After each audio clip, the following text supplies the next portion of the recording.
आसनों का राजा यानी कि शीर्ष आसन करने के बहुत फायदे होते हैं। और दोस्तों शायद आपको इसके बारे में पता होगा और शायद आप में से कई लोग इसको करते भी होंगे।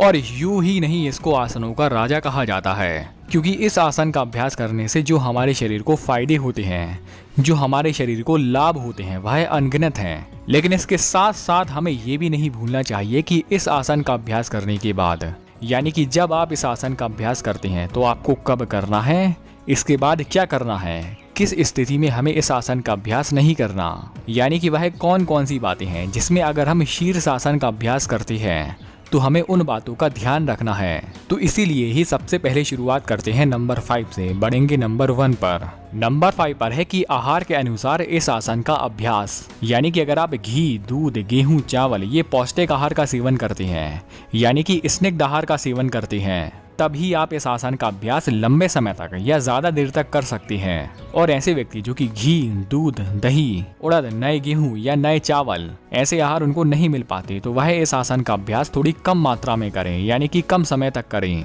और अगर मौसमों की बात करें तो जो ग्रीष्म ऋतु होती है, यानी कि गर्मियों का मौसम, उस समय इस आसन का अभ्यास थोड़ा सा कम करें। करना है लेकिन थोड़ा सा कम करना है। अब आगे बढ़ते हैं और जानते हैं चौथे पॉइंट के बारे में, जो है कि अगर आप कोई भी व्यायाम करते हैं या कोई भी ऐसे आसन का अभ्यास करते हैं तो उसमें से सबसे पहले आपको करना है शीर्ष आसन का अभ्यास। जैसे कि अगर मान ली कि आप भुजंग आसन करते हैं, या अगर आप पर्वत आसन करते हैं, या अगर आप सूर्य नमस्कार करते हैं आसन के रूप में या व्यायाम के भी रूप में, तो सूर्य नमस्कार करने से पहले आपको शीर्ष आसन का अभ्यास करना है।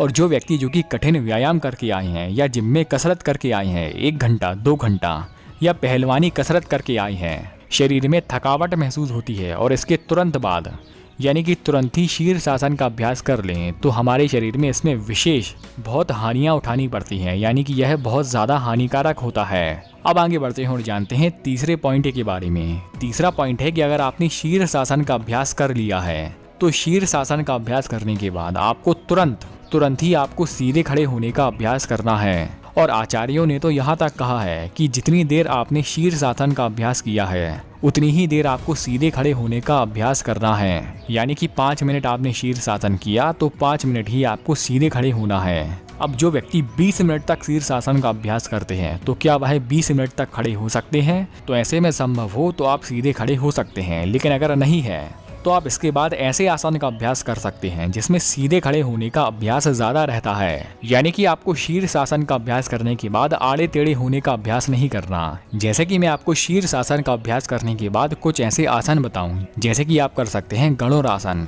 आप कर सकते हैं त्रिकोण आसन, आप कर सकते हैं ताड़ आसन, और जाने तो आप कर सकते हैं हस्त पादांगुष्ठासन। तो ये सारे ऐसे आसन होते हैं जिसमें खड़े रहने का अभ्यास ज्यादा होता है। अब आगे बढ़ते हैं और जानते हैं दूसरे पॉइंट के बारे में।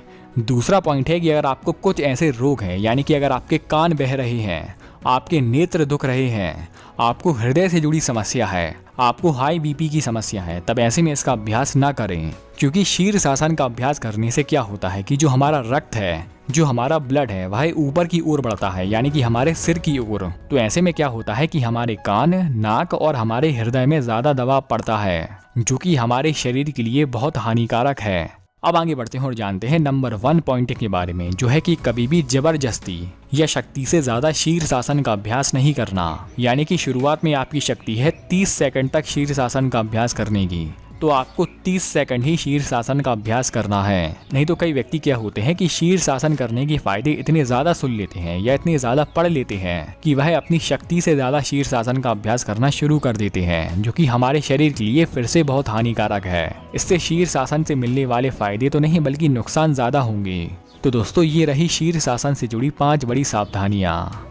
आपने वीडियो यहाँ तक देखी, आपका बहुत बहुत आभार, धन्यवाद।